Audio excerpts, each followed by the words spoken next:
Bismillahirrahmanirrahim. Assalamualaikum warahmatullahi wabarakatuh. Alhamdulillah, puji syukur kita panjatkan kehadirat Allah Subhanahu wa taala yang mana pada kesempatan kali ini kita bisa kembali melaksanakan rutinitas seperti biasa. Mudah-mudahan Allah senantiasa memberikan nikmat kepada kita semua. Yang paling utama adalah nikmat iman dan Islam. Salawat dan salam mari kita curah limpahkan kepada junjungan kita, yakni Habibana wa Nabiyyana wa Rasulana Muhammad sallallahu alaihi wasallam. Langsung saja pada kesempatan kali ini kita akan membahas tentang ibadah haji. Apa yang akan kita bahas? Yang pertama adalah pengertian dan hukum haji. Kemudian yang kedua yaitu syarat dan rukun haji. Yang ketiga jenis-jenis haji. Dan yang terakhir, yang keempat adalah keutamaan ibadah haji. Akan tetapi dalam pertemuan sekarang kita hanya membahas 2 poin saja, yaitu pengertian, hukum, syarat, dan rukun haji. Pengertian ibadah haji secara bahasa berarti sengaja. Sengaja mengunjungi. Kemudian secara istilah yaitu kita sengaja berkunjung ke Baitullah untuk melaksanakan beberapa rangkaian kegiatan ibadah haji yang telah ditentukan dengan syarat dan waktu tertentu. Jadi ibadah haji itu adalah kita dengan sengaja pergi ke Baitullah untuk melaksanakan beberapa rangkaian kegiatan ibadah dan waktunya sudah ditetapkan, yaitu pada bulan Dzulhijjah. Ibadah haji ini tidak bisa dilaksanakan itu di bulan-bulan lain selain Dzulhijjah. Adapun hukum haji yaitu fardu ain. Jadi wajibnya itu bagi yang sudah mampu, baik itu laki-laki maupun perempuan. Akan tetapi ini hanya sekali seumur hidup. Kalau misalkan kita sudah pernah berhaji, kemudian mau berhaji lagi untuk yang kedua kalinya atau yang ketiga kalinya, maka itu hukumnya sudah sunnah. Yang wajibnya itu hanya pada saat kita pertama kali ibadah haji. Apa dasar daripada hukum haji tersebut? Tercantum dalam Quran Surah Ali Imran ayat 97. Kita baca bersama-sama. A'udzu billahi minasy syaithanir rajim.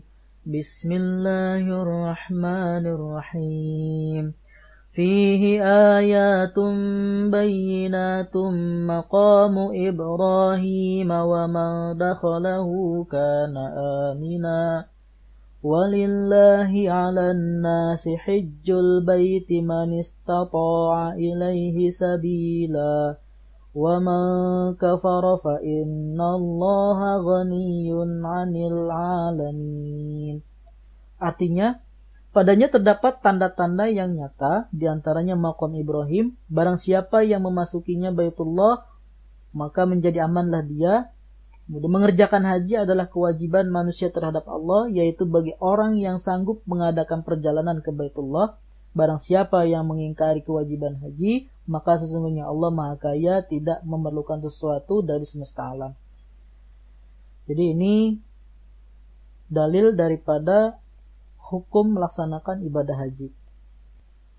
Selanjutnya kita akan masuk ke syarat dan rukun ibadah haji. Untuk syarat di sini ada yang pertama beragama Islam, sudah jelas. Yang melaksanakan ibadah haji adalah orang Islam, orang yang memiliki keimanan dan ketakwaan terhadap Allah Subhanahu wa taala. Kemudian syarat yang kedua adalah baligh, sudah dewasa. Batasan seseorang dikatakan baligh itu kalau misalkan laki-laki dia pernah bermimpi jima. Kalau misalkan perempuan ketika datangnya haid. Maka kalau misalkan itu sudah dialami oleh laki-laki dan perempuan, maka orang tersebut sudah mulai dibebani kewajiban-kewajiban hukum syar'i. Kemudian yang ketiga adalah syaratnya berakal sehat. Tidak boleh orang yang gila melaksanakan ibadah haji. Jadi kita harus memastikan terlebih dahulu kondisi jiwa dan mental kita sehat atau tidak. Kemudian syarat yang keempat adalah mampu. Mampu dalam hal sehat jasmaninya, aman dalam perjalanan, kemudian memiliki biaya untuk berhaji, serta biaya hidup bagi keluarga yang ditinggal. Dan untuk perempuan harus disertai dengan mahramnya. Adapun syarat yang kelima yaitu merdeka, bebas, tidak sedang dalam keadaan dipenjara. Adapun rukun haji, yang pertama yaitu adalah ihram. Kemudian yang kedua wukuf. Kemudian yang ketiga tawaf, yang keempat sa'i, yang kelima tahallul, dan yang terakhir adalah tertib. Apa itu ihram? Ihram adalah niat kita dalam mengerjakan ibadah haji atau umroh yang ditandai dengan mengenakan pakaian ihram, kain ihram yang warnanya putih.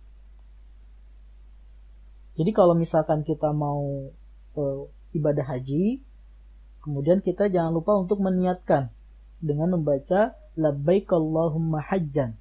Itu kalau misalkan kita mau berhaji. Kalau misalkan kita mau umroh, maka niatnya labbaik Allahumma umrotan. Kemudian rukun yang kedua adalah wukuf. Wukuf di padang Arafah. Mulainya itu tergelincirnya matahari tanggal 9 sampai dengan terbitnya fajar pada tanggal 10 Dzulhijjah. Wukuf di padang Arafah ini digambarkan seperti ketika kita dikumpulkan oleh Allah di padang mahsyar. Makanya ketika wukuf, usahakan kita jangan hanya duduk-duduk saja. Kita harus perbanyak baca tasbih, tahmid, tahlil, dan lain sebagainya. Rukun yang selanjutnya yaitu tawaf. Tawaf itu adalah berputar mengelilingi Ka'bah yang pelaksanaannya itu dilakukan secara berlawanan dengan arah jarum jam. Jadi posisi Ka'bah itu ada di sebelah kiri badan kita. Mulai tawaf itu dari Hajar Aswad dan berakhir juga di Hajar Aswad. Dan tawaf dilakukan sebanyak 7 kali putaran. Macam-macam tawaf. Tawaf yang pertama adalah tawaf kudum, yaitu tawaf yang dilakukan ketika jamaah haji baru tiba di Mekah. Jadi ketika kita pertama kali nyampai di Mekah, maka silakan langsung berihram dan lanjutkan dengan bertawaf. Yang kedua adalah tawaf ifadah, yaitu tawaf yang dilaksanakan pada saat hari kurban setelah melontar jumrah Aqabah. Inilah tawaf yang wajib yang dilakukan pada waktu haji. Apabila ditinggalkan maka batallah hajinya. Tawaf yang ketiga adalah tawaf wada, yaitu tawaf yang dilakukan ketika kita mau meninggalkan Mekah. Ini disebut juga tawaf perpisahan. Berikutnya yaitu sa'i. Sa'i itu adalah berlari-lari kecil antara Bukit Sofa dan Bukit Marwah sebanyak 7 kali. Yang mulainya itu dari Bukit Sofa, kemudian berakhirnya di Bukit Marwah. Sa'i ini dilaksanakan ketika kita sudah selesai melaksanakan tawaf. Rukun haji yang selanjutnya yaitu tahallul. Tahallul adalah mencukur atau memotong rambut kepala, baik itu sebagian ataupun seluruhnya, itu minimal 3 helai rambut. Tahallul ini dilaksanakan ketika kita sudah beres melakukan jumrah Aqabah pada tanggal 10 Dzulhijjah. Rukun yang terakhir adalah tertib. Tertib di sini berarti kita harus secara berurutan dalam melaksanakan rangkaian ibadah haji. Mulai dari ihram, wukuf, kemudian dilanjutkan dengan tawaf, kemudian sa'i, dan yang terakhir adalah tahallul. Jangan sampai kita melakukan ibadah haji tidak berurutan. Misalnya tawaf dulu, baru wukuf. Itu keliru. Jadi harus secara berurutan supaya hajinya mabrur. Mungkin itu saja pembahasan materi ibadah haji pada pertemuan kali ini. Jazakumullah khairan katsir. Untuk materi selanjutnya nanti kita akan membahas 2 poin lagi, yaitu tentang jenis-jenis haji dan keutamaan ibadah haji. Kita akhiri dengan baca doa kifaratul majlis. Bismillahirrahmanirrahim. Subhanaka Allahumma wa bihamdika asyhadu an la ilaha illa anta astaghfiruka wa atubu ilaik. Sekian dari saya, kurang lebihnya saya mohon maaf. Assalamualaikum warahmatullahi wabarakatuh.